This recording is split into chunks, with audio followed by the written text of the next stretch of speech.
अऊज़ु बिल्लाहि मिनश्शैतानिर्रजीम बिस्मिल्लाहिर्रहमानिर्रहीम अस्सलामु अलैकुम वरहमतुल्लाहि वबरकातुहू।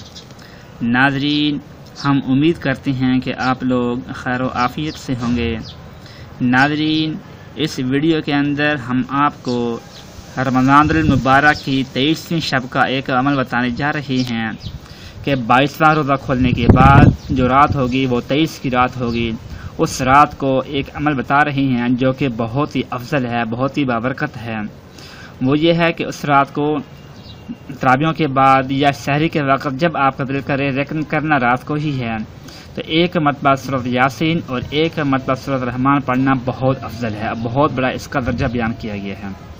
वो सूरतें ये हैं कि पारा नंबर 22 यकनुत पेज नंबर 397 ताज कमर कुरान पाक और सूरत यासीन यहाँ पर मौजूद है कि एक मरतबा सूरत यासीन पढ़ लेना। पूरी सूरत है आखिर तक, 4-5 पेज बनते हैं इसके तकरीबन।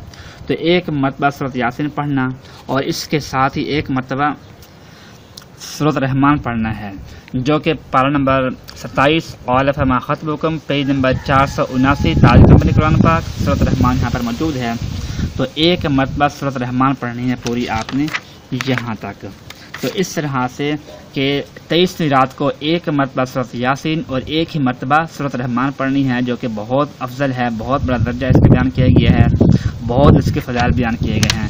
सूरत यासीन जो कि कुरान पाक का दिल है, तो इस लिहाज से सूरत रहमान के भी बहुत बड़े फ़वाइद बयान किए गए हैं। तो हम सब को चाहिए कि 23 की रात को ये 2 सूरतें कम अज़ कम एक मरतबा हमें पढ़नी चाहिए।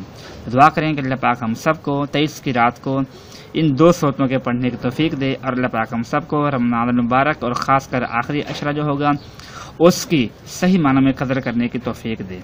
आमीन। अपना ख्याल रखिएगा। अल्लाह हाफिज़।